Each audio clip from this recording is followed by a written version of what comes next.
Então, essa classificação das ações em classificação de conhecimento, execução, cautelar e monitória pressupõe, antes de falarmos da monitória, né, sobre a ação de conhecimento. Então, eu não sei o valor de quanto eu tenho, por exemplo, a receber em uma ação de alimentos. Qual é o valor?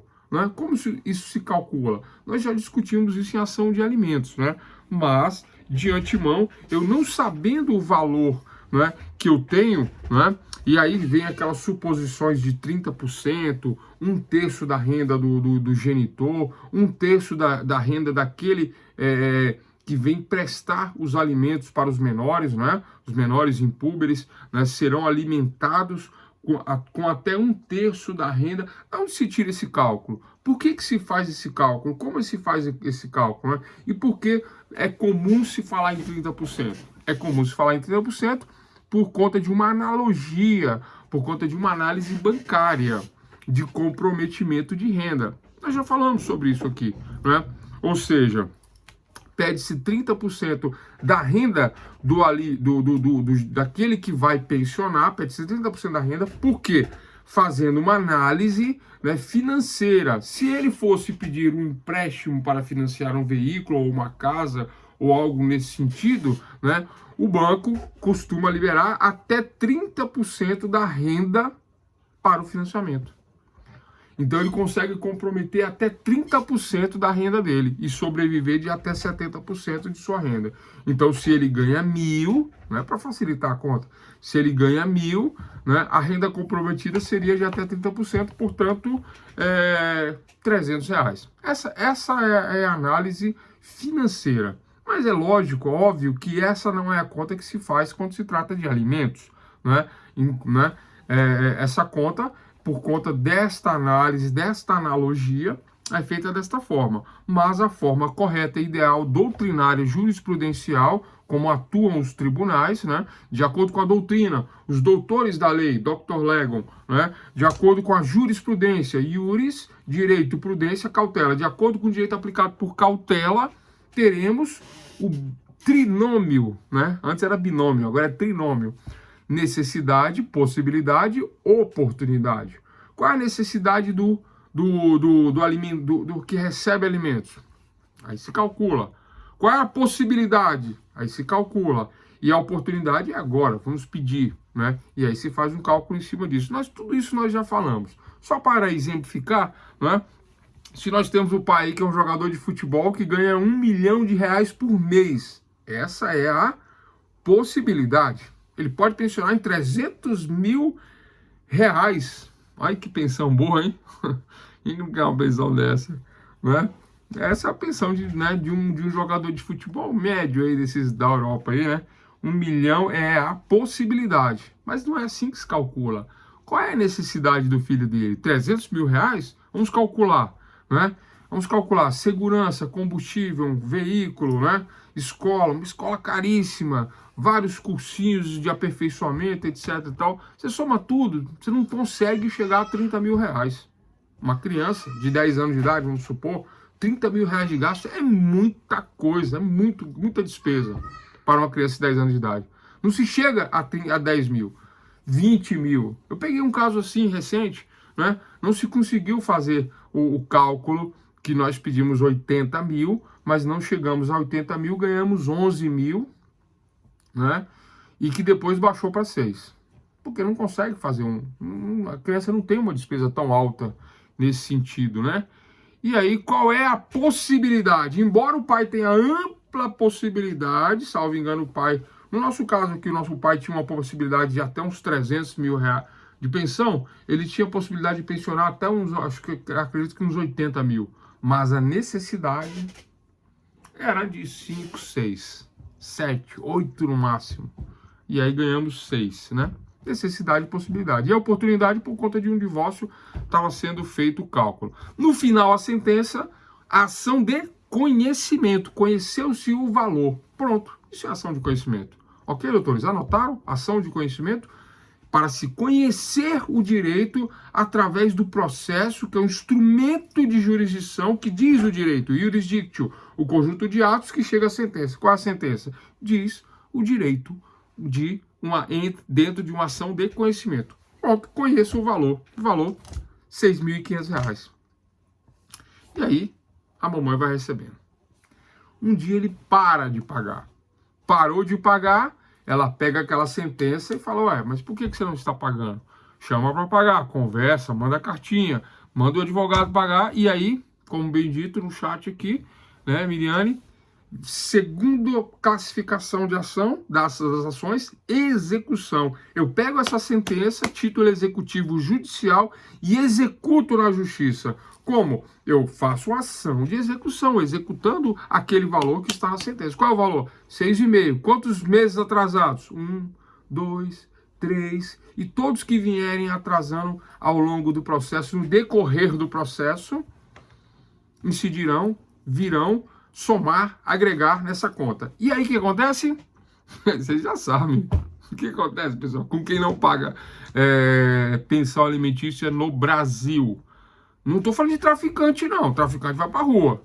Ladrão vai para rua. Atropelou na faixa, vai para rua. Falando de pensão alimentícia. O que acontece? Fica preso. Atrasou, não tem colher de chá, vai para cadeia. Quando eu me formei, uma advogada me falou assim, não, você pega criminal? Aí eu falei, não pego, mas qual seria o caso? Ela falou assim, não, o pai atrasou aí, não pagou as pensões, vai preso. Olha a conversa. Eu recém-formado, não sabia nada, ela é advogada de anos, né? Mas é que a área dela era outra, né? Você pega criminal? Prisão por dívida de pensão alimentícia não tem nada a ver, absolutamente nada a ver com crime. Não é crime dever pensão. É errado, mas não é crime, não é? Não é criminal, não está no Código Penal, nem legislação especial penal. É uma prisão civil, que tem o poder de coerção, o poder coercitivo, de coagir, de forçar o devedor a pagar a pensão alimentícia. Não é? Então, essa é a segunda classificação das ações, ação de execução. Executa o título. Agora vamos para as fichinhas, né? Aí eu pego a fichinha, tenho aqui uma promissória. Prometo que pagarei a importância de R$2.000 no dia tal. Passa o dia tal, não paga. Puxa, mas ele não me pagou? Aí eu ligo e cobro. E não me paga? E ligo de novo e não paga. Pessoal, eu preciso conhecer o direito que está escrito, expresso, positivado aqui nesta cártula de nota promissória? Eu preciso de uma ação de conhecimento para saber o valor? A resposta é não. Eu não preciso de uma ação de conhecimento para saber o valor. Eu já sei o valor. Está aqui, ó. Título executivo extrajudicial. Como diria o meu professor lá de São Carlos. Não vou falar o nome dele aqui, apesar de que ele é um professor fora de série. Eu vou falar o nome dele. Eu não advogo mais lá mesmo, né? Dr. Paulo César Canavês, um juiz maravilhoso, ele deu esse curso de execução de títulos executivos extrajudiciais. Ele e o outro juiz da terceira vara, que agora não é, agora mudou lá, né? Mas eu não advogo mais lá, né? O Dr. Carlos Castilho Aguiar França. Eles deram esse curso e explicaram a diferença, né, de conhecimento e execução e falaram quais são os títulos, né, que podem ser executados diretamente no judiciário sem ter que conhecer os fatos envolvendo o título. Eu não preciso mais fazer binômio, necessidade, possibilidade. Eu não preciso de nada disso quando eu tenho um título executivo extrajudicial ou título... No caso do título judicial, uma sentença. Já houve a discussão. No extrajudicial não tem uma discussão, mas tem o valor líquido certo e exigível aqui, né? R$2.000 numa nota promissória. Execução direta. Até 40 salários mínimos. Juizado especial civil. Acima de 40 salários mínimos, uma ação comum, mais execução. Executa direto. Não tem audiência, não tem nada disso, porque não se discute o valor, pessoal. É só... vai penhora, vai constrição de bens e diversos outros instrumentos e mecanismos para receber, né, aquilo que já se conhece. Então, segunda modalidade de ação, execução. Terceira modalidade de ação, cautelares, né? Por cautela, antes que eu perca a garantia processual, antes que eu perca, que o devedor desfaça-se do bem, aí eu peço para penhorar o bem. Cautelarmente, que se penhore para que se assegure a eficácia da ação de conhecimento ou de execução? Ó, das duas primeiras que eu acabei de falar. Para cautelar, para assegurar que eu vou receber, tanto na ação de conhecimento quanto na ação de execução, eu posso pedir uma garantia antecipada, de forma cautelar, de forma antecipada. Por cautela, vamos pedir essa garantia. Antecipadamente, vamos pedir essa garantia. Não se destina a composição, o acordo, nada disso, né, do litígio. O objetivo aí é garantir que as demais modalidades de ação, as anteriores, sejam eficazes e eficientes. Durante o processo de uma dívida, eu posso pedir a penhora de um bem, independente do resultado, né? Mas para que o executado não seja prejudicado, aí tem que garantir a ação, né? Tem que haver uma garantia na ação. Mas isso é uma matéria processual, nós não vamos adentrar aqui, né, nisso com profundidade. Então, o importante é nós fazermos a classificação de ação de conhecimento, ação de execução e ações cautelares. Professor, e as liminares que você falou no módulo anterior? As liminares é a urgência dentro da urgência. Ela é mais do que cautelar, ela é mais do que urgente, ela é urgentíssima, né? Enquanto que nas cautelares eu tenho que fazer prova da verossimilhança das minhas alegações, né? Eu tenho que ter indícios mínimos de que eu estou falando é verdade, para que o juiz, né, possa decidir com segurança, né, realmente o que ele está falando aí. Por exemplo, uma ação cautelar de reintegração de posse. O que eu junto para provar que eu tenho razão e que minha propriedade foi esbulhada, foi invadida, minha propriedade? Eu tenho? Como que eu garanto o juiz? Eu junto o título da terra e provo, olha, tá aqui, ó, a escritura do meu imóvel, boletim de ocorrência policial, desbulho, aí junto, cadê o boletim de ocorrência? Provo que foi invadido, que tem um crime ocorrendo, ainda junto testemunhas, fotos, aí eu tenho a prova da verossimilhança das minhas alegações que garante que o juiz pode tomar uma decisão e não vai estar fazendo nada errado por indução minha, claro, né? O juiz erra por indução do advogado? Pode errar, porque o juiz confia, né? Deve confiar? Claro que não deve confiar, principalmente se for juiz de direito civil, né? No criminal ainda acontece de confiar na argumentação e na lógica, mas o civil jamais, porque o civil vai pela verdade formal. Já falamos de verdade formal e verdade real, né? A verdade formal pro forma da forma, né, visível, concreta, palpável. O que está no mundo, o que está nos autos está no mundo, o que não está nos autos não está no mundo. O que está nos autos? A prova da verossimilhança das alegações. Escritura do meu terreno e o boletim de ocorrência, mais testemunhas. E eu faço o pedido, uma ação cautelar de reintegração de posse, né, dizendo que eu preciso tomar o meu imóvel de volta antes que ele seja depedrado, arruinado, se faça um gato de luz, e etc, e etc, e etc. Tranquilo? Então esta é a ação cautelar, com exemplos de cautelar. E a liminar? Esquece a reintegração de posse. A liminar é aqueles casinhos, né, que nós comentamos também nas aulas anteriores. A liminar tem a ver com a urgência em caso de vida ou morte, em caso de morte, né? Caso não venha a ser internado na UTI ou na CTI, Centro de Tratamento Intensivo ou Unidade de Tratamento Intensivo, ele poderá vir a convalescer, poderá vir ao óbito em decorrência da falta de CTI ou UTI por essa ou aquela questão.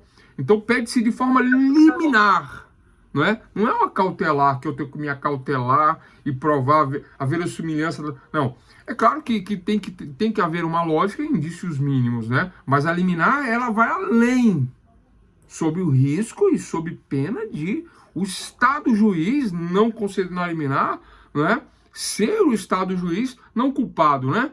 Mas omisso, né? Então acaba sendo uma culpa por omissão, de não conceder a tutela, não garantir, portanto, a vida daquele que assim o requer. É isso. Conhecimento, execução, cautelar e cautelar liminar. E agora vamos falar da monitória, mas antes, dúvida, Miriane? Pois não? Professor. Oi. Então ela não seria uma ação. A liminar seria um pedido dentro da ação, correto? Vou esclarecer. Essa é a dúvida? Vamos esclarecer. Vamos lá. A ação de conhecimento, ação de conhecimento. Ação de execução, ação de execução. No conhecimento, eu não sei o meu direito e conheço o meu direito.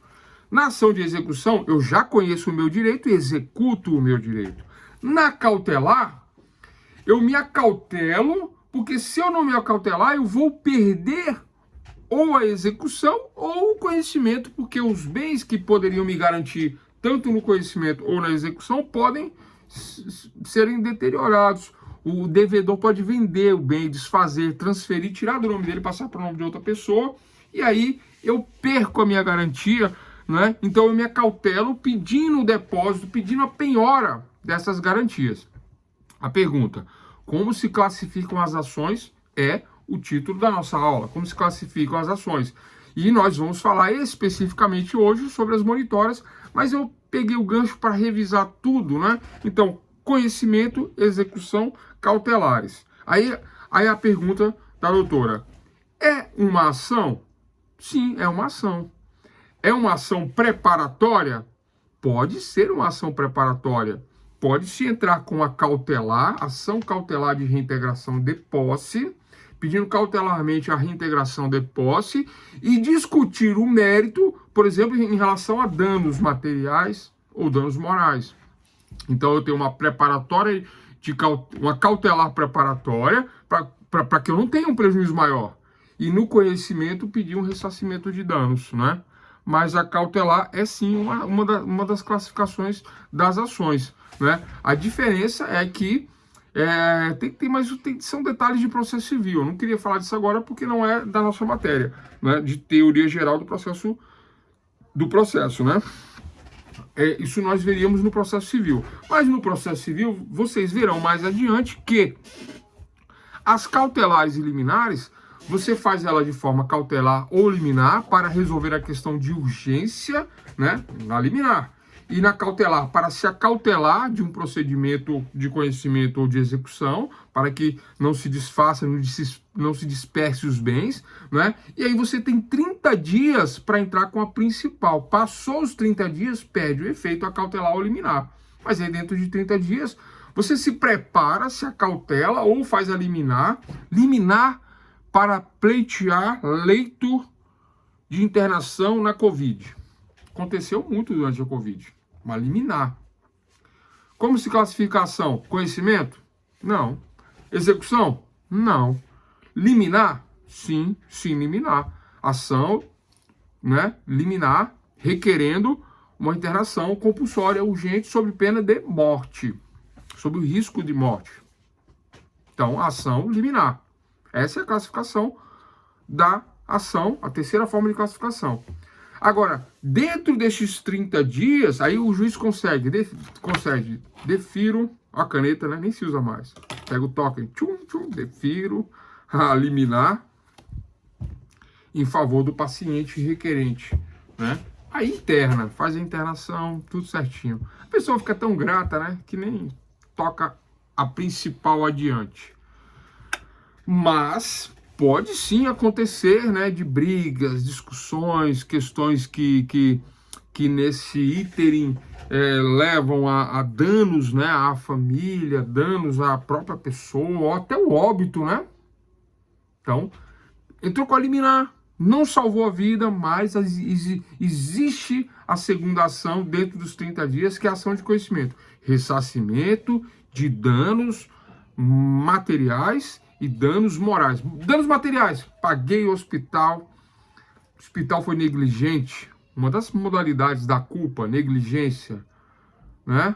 Ou houve imperícia da equipe, uma das modalidades da culpa, negligência e imperícia. E por conta dessa negligência e imperícia, numa das modalidades da culpa, são 3 modalidades, mas uma dessas duas, ou as duas, né? E a liminar não conseguiu atender, o Estado não conseguiu atender de forma urgente, premente, não por culpa do Estado, mas porque houve uma demora no atendimento no hospital, mesmo o Estado deferindo a liminar. Qual é a próxima ação? A de conhecimento. Vamos apurar o dano agora. Já que deu no que deu, vamos apurar o dano. Ação de conhecimento. E com a sentença, executa-se o valor contra o hospital. Eu já peguei várias ações contra o hospital. E sabe qual é o resultado? Várias, lá em São Paulo, várias. Sabe qual é o resultado? No final, sempre a gente ia para um acordo. E muitas vezes o acordo era de não ir adiante contra o hospital. Santa Casa, né? Eles atendem assim, eles fazem de tudo, né? E tem uma precariedade em razão de financeira, mas o cara processa o hospital porque, né? Porque deveria ter sido mais rápido, isso, aquilo, porque deveria ter salvo. Mas aí, de uma forma ou de outra, quando a vida é salva, a pessoa fica grata. E aí desiste do processo. Faz acordo, larga para lá. E aí, esses eram os resultados. Alguma dúvida? O Alisson, né? Alguma dúvida, o Alisson? Quer colocar uma questão pra gente aí? Pois não? Professor. Oi, boa noite. Vai ter um pouco de barulho aqui que eu tô no serviço, tá? Tranquilo. Boa noite. Quando eu assumi no serviço público, no DF, eu não tinha o meu diploma, né? E a faculdade me enrolou um pouco para me entregar. E aí, Isso acontece. De segurança, para poder assumir o concurso, né? E aí foi me dado a liminar, né? E aí eu assumi, e aí depois o processo foi rodando, até que bateu o martelo que eu poderia assumir independente do diploma, desde que tivesse mostrado o histórico e o certificado que eu havia mostrado, né? Então, de começo, teve uma liminar, né? Perfeito, maravilha. É bem dentro do que nós falamos, né? Do mandado de segurança, né? Puxa, maravilha. Olha só, esse exemplo ele ilustra bem a questão da urgência urgentíssima. Caso você não assumisse, caso o doutor não assumisse o seu cargo público, né, por conta da liminar, né, e tinha um prazo, tinha um tempo, caso não assumisse, você poderia perder a sua vaga. E aí? Aí não tem jeito, né? Não tem reparação. Então você entra de forma liminar, urgente, urgentíssima, faz prova da verossimilhança de suas alegações. O que é verossimilhança? É a verdade daquilo que você fala, uma prova mínima. Qual é a prova mínima? Pedir um histórico, né? Provando que você estudou, provando que você frequentou todo o curso, mas que não saiu o diploma. A gente fala de culpa da faculdade, que não entregou o diploma a tempo, mas demora mesmo. Esse processo de reconhecimento do diploma, né, eles demoram. Eu não estou defendendo não, mas demora para todas as faculdades. Normalmente não é a faculdade que a gente estuda que é reconhecido o diploma. Tem uma central que faz isso numa outra faculdade, né? No Distrito Federal parece que, só acho. Parece que é na UNB, né? Lá em São Carlos, é na Universidade Federal de São Carlos, é lá que é feito os registros, né, dos diplomas. Inclusive o meu é registrado lá, né?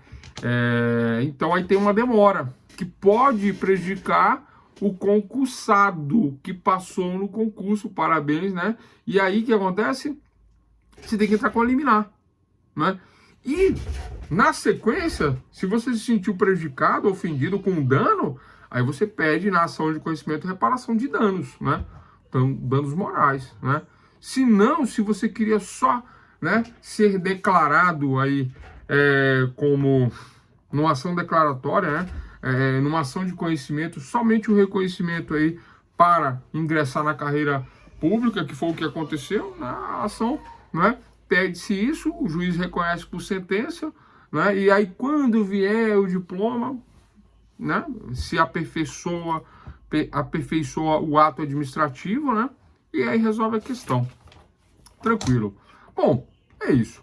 Fechando o conhecimento, execução e cautelar, vamos à monitória, que é a sequência, e eu não podia falar diretamente de monitória sem relembrar essas três classificações anteriores. O que é a monitória? Por que se destaca das outras ações e qual é a diferença da monitória, por exemplo, para uma ação de conhecimento, por exemplo, para uma ação de execução, né? Porque ela tem um misto de conhecimento com execução, a ação monitória. Então, vamos ao clássico. Eu tenho este cheque, olha só, um cheque, uma promissória. Eu tenho uma nota promissória e esta nota, o cheque ele vence, ele prescreve em 6 meses. Passou de 6 meses, pela lei do cheque, passou de 6 meses, ele deixa de ser cheque e passa a ser um papel comum. Aqui é a promissória. A promissória pelo código lá comercial, a nota promissória tem validade de até 3 anos. Passou de 3 anos, ela prescreve como título executivo extrajudicial. Promissória, 3 anos, título executivo extrajudicial. E cheque, 6 meses, título executivo extrajudicial. Passou essas datas, não é cheque, nem é promissória. E é o quê? Perdeu? Perdeu mais ou menos, né? Então, essa é a diferença, né? Eu vou executar o cheque prescrito? Não. Eu vou executar a promissória prescrita? Não. Eu vou cobrar o cheque prescrito? Sim. Eu vou cobrar a promissória prescrita? Sim. Eu vou cobrar o cheque por uma ação de conhecimento? Não, porque eu já sei o valor. Eu vou cobrar a promissória por uma ação de conhecimento? Não, porque eu já sei o valor. Mas eu não vou executar porque teve prescrição. Nem é conhecimento, nem é execução. É monitória. E o que é ação monitória? Não é? Ação monitória. Vamos para a etimologia, vamos para a origem da palavra, né? Monitória de monitoramento, de monitor. E o monitoramento, o monitor se dará através do que eu tenho em mãos. O que eu tenho em mãos? Um cheque e uma promissória. A modalidade de ação recentemente incluída, né? Assim diz o doutrinador, porque o livro é antigo, né? Muito embora alguns autores vislumbrem a ação monitória com características de processo de conhecimento e de ação executória ao mesmo tempo, né? Porém, é uma ação autônoma e distinta das demais, né? E aí tem essas características, né? A semelhança de ação de execução e a semelhança com a ação de conhecimento. Então, olha só. Então, vamos lá. Eu tenho um cheque que prescreve em 6 meses. 6 meses prescreve o cheque. Se eu entrar com 10 meses na justiça cobrando o cheque numa ação de execução, o juiz, de ofício, ele pode falar isso. Não é cheque mais. Passou. Né? Eu ia falar cheque mate. Cheque morto. Né? Cheque mate, cheque morto. Né? Não vale mais. 10 meses, vale 6. Tem valor de 6 meses, por que 10 meses? Não pode, não é execução. E por que não é conhecimento? Porque eu já sei que tem uma dívida aqui de... Vamos falar de R$1.000. Eu sei que nesse cheque está escrito R$1.000. Então eu não preciso fazer uma ação de conhecimento para conhecer que é uma dívida de R$1.000. Mas se é prescrito e não é executivo e não é conhecimento, qual é a ação? A novidade é essa. Ação monitória para títulos executivos prescritos. Sim, também, mas não é exatamente isso, né? A monitória tem estes elementos que me monitoram em uma ação de cobrança que tem esse misto de execução e conhecimento, porque eu já conheço o direito e quero executar esse direito, mas ele não é executivo.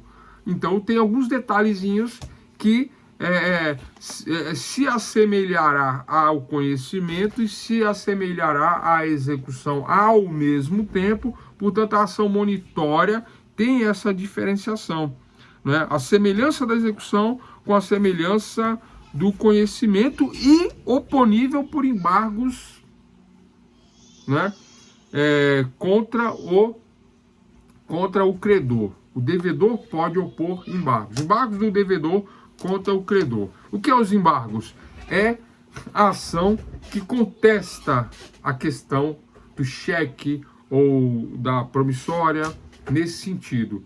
Porque na ação de execução, né, comum também existem embargos do devedor, né?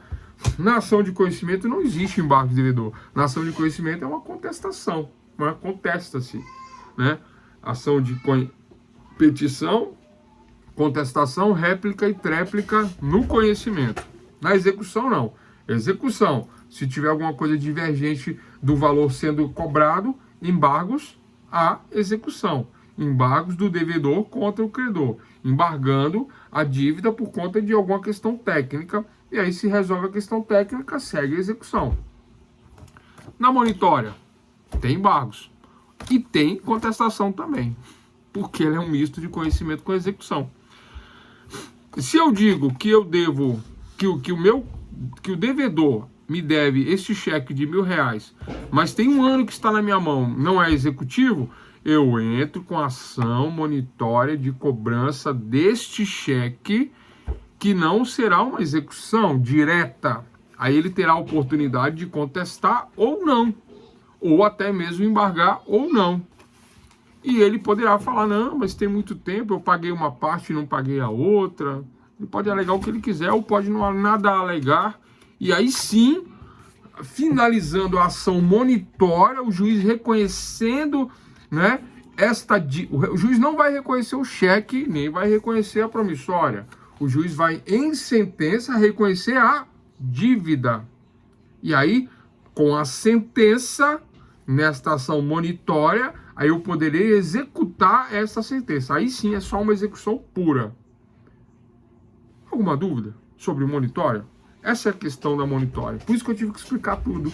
Monitória, execução, cautelares, esquece a cautelar, conhecimento, execução. Monitória é um misto de conhecimento com execução. Nas monitórias cabe a contestação, porque é uma ação em tese de conhecimento e de execução ao mesmo tempo, né? Por que de execução ao mesmo tempo? Porque eu já sei o valor, né? Mas eu não posso executar por conta da prescrição do título, mas eu sei o valor. Então, em relação à questão do conhecimento, é porque o procedimento é assim. Dá direito à contestação, dá direito a embargos de devedor na monitória. É isso. Em suma, resumindo, ação monitória. Alguma dúvida? Se não tivermos nenhuma dúvida, é só essa a questão da ação monitória. Então, as ações classificam-se em 4: conhecimento, execução, cautelares. Aí na cautelar eu tenho a cautelar e tenho a liminar, né? Mas é uma classificação só. E as ações monitórias, que é um misto de conhecimento com execução por conta dessas peculiaridades. Para finalizar, o advogado trabalha para o seu cliente, né? Mas não faz o contrato, que seria um título executivo, que se colocaria lá os valores e os serviços prestados, né? E ele poderia executar diretamente na justiça esse contrato. Mas o advogado não faz isso. Muitas vezes por uma questão de confiança, que não se deve confiar, mas muitas vezes acontece. Muitas vezes, não são poucas vezes, muitas vezes, né? E aí, o advogado trabalha e não recebe. E aí, termina o serviço e não recebe, e não tem um contrato. E na hora de cobrar, como que se cobra? Todo o serviço do advogado sem o contrato. Como se cobra esse contrato? Conhecimento? Execução? Eu já sei o valor. Conhecimento não, porque eu já sei o valor. Execução não, porque eu não tenho o contrato, não tenho o título. Ação monitória de cobrança. Quais são os elementos da monitória? No caso do cheque, o cheque. No caso da promissória, a promissória. E no caso do advogado que não tem o contrato, ele vai pegar o trabalho dele, que é o processo, os procedimentos, né? Todos utilizados dentro do processo, ato por ato, e falar, olha, eu trabalhei nestes atos, em todos esses atos, até a sentença, 1/3 do processo, 50% do processo, 20% do processo, trabalhei de forma integral, ou não trabalhei de forma integral por culpa do cliente. O cliente renunciou aos meus serviços, eu teria ido até o final, ele renunciou, então ele vai pagar integral. Eu renunciei, não, então é até 20%, eu renunciei em 20%, eu renunciei em 50%. Não, ele renunciou 100%. É isso, uma ação monitória de cobrança, baseado naquilo que eu fiz, nos elementos de trabalho. Um mecânico que não tem cheque, promissória, não tem nada para cobrar, mas ele executou o serviço. Ele comprou peças, ordem de serviço, notas fiscais, olha lá, isso acontece, né? Eu estava tentando lembrar de um outro exemplo que não fosse na advocacia. Mecânico, aí ele pega as notas fiscais, peças. Hoje em dia tem muita fotografia, né? Fotografou o motor, pega todos esses elementos de monitoramento do seu trabalho e assim requer a cobrança em uma ação monitória. Tranquilo? É isso. O Alisson, dúvidas? Vamos para fechar a ação monitória. São os elementos que me dizem que eu tenho um valor que eu até poderia executar, mas não é o título tradicional, não é cheque, não é promissória, não é contrato. Se fosse, eu executaria diretamente. Mas são elementos que dá direito a uma contestação. Então é um misto de conhecimento com execução, ação monitória. Pois não? Tranquilo? No caso do exemplo que o senhor deu do advogado, está escutando? Sim, claro, perfeito. Escutando bem, pode falar. Nesse exemplo do advogado, existe uma tabela da OAB, né, que o advogado tem que cobrar de acordo com essa tabela. E nem todos os advogados cobram. Uma tabela é cara, hein? Nesse exemplo, com a ação monitória, ele vai colocar em cima da tabela, né? E aí vai arrochar o cliente, correto? O juiz pode falar, não, a tabela é essa, mas vamos cobrar tanto. Então vamos lá, a tabela da ordem dos advogados do Brasil. A tabela é um mero guia, né, de referência de cobranças de honorários advocatícios. Por que eu estou falando isso? Porque já existe essa discussão, já existe essa orientação e porque é inconstitucional a indexação dessa natureza, dessa forma. O próprio CAD, aqui em Brasília, fala sobre isso. Existem decisões nesse sentido. Então, é obrigado a seguir a tabela? Não, né? Aí uma vez eu entrei numa discussão dessa com um dos membros da OAB, aqui do Conselho Federal. Aí ele falou isso. Falou, olha, o CAD falou que não. A OAB falava que sim. Aí agora existem entendimentos diversos, mas nós chegaremos à conclusão de que não. É um parâmetro mínimo, é um parâmetro de cobrança, é um guia, né? O ideal seria que todos cobrassem daquela forma, mas é um guia, né? Para não aviltamento da profissão, né? Ou seja, o advogado trabalhar de forma irrisória, trabalhar de qualquer jeito, por qualquer valor, né? Então se estabelece ali parâmetros mínimos de cobrança, mas são altos valores, né? Se observar a tabela da OAB, são altos valores, né? E também que não se cobre muito além daquilo. Mas aí, doutores, a própria OAB se contradiz quando fala isso, né? Eu concordo com a tabela em certos pontos e concordo com esse outro entendimento também, porque se nós temos uma profissão que não é comercial, não pode ser tido como comercial, não pode ser exercida de forma comercial, né? Mas ela é artesanal, né? Ela é de uma natureza personalíssima, própria de cada advogado, né? Como se fosse um artesão, um artífice da própria profissão, né? Individual, manual. Então, como existe todas essas questões, essas características em jogo, então eu cobro o que eu quiser. Ah, professor, se você cobrar R$100 vai estar certo? Se você cobrar 100 mil reais vai estar correto? E se você cobrar 200 mil?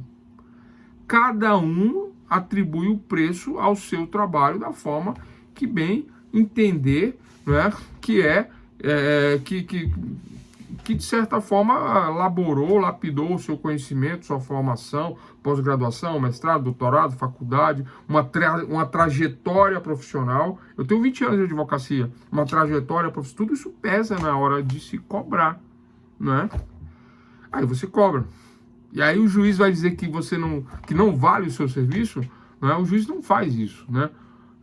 Eu já vi muito promotor fazer isso aí, né? Não que o promotor não ache que vale, né? Mas acho que deveria seguir um parâmetro de tabela, mas aí vem o CAD e fala que não, e a própria OAB já vem entendendo que não, e que o advogado pode cobrar o que quiser. Habeas corpus do Lula. Do Lula não, como é que é o nome dele? André do Rep. Uma advogada, me salvo engano, de 27 anos de idade, que assinou o habeas corpus e foi cobrado 1,5 milhão. Vai dizer que não vale? A equipe que fez diz que vale. O cara que recebeu o habeas corpus, que fugiu no mundo, que ninguém vai achar nunca mais, pagou 1,5 milhão. Como que não vale? Liberdade tem preço? Então, é isso, né? Essa é a questão dos valores da tabela da OAB. Em relação ao monitória, Era cliente nossa aqui. cliente, boa, né? Mas aí no seu caso os honorários é cobrar de outra maneira, né? Mas é isso aí, Alisson, né? Então o advogado, por exemplo, do Lula, né? Eu esqueci o nome dele agora lá. Como eles cobram? Eles cobram em cima de nome, eles cobram em cima de resultado, eles cobram em cima de todo um serviço que foi muito grande, né? Tudo que eles fizeram, muito grandioso. Eles mudaram jurisprudência, eles mudaram o entendimento da Suprema Corte. Qual é o valor de uma questão que se muda o entendimento da Suprema Corte? Qual é o valor que se cobra disso? É o valor da OAB? Não paga o papel higiênico do escritório desses caras, não paga o cafezinho que eles tomam no escritório deles. Não paga.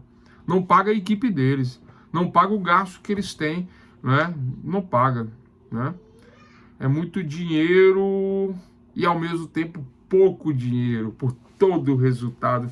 Foi barato, né? É isso. E monitória. Então temos aí ação de conhecimento, ação de execução, cautelares e monitória.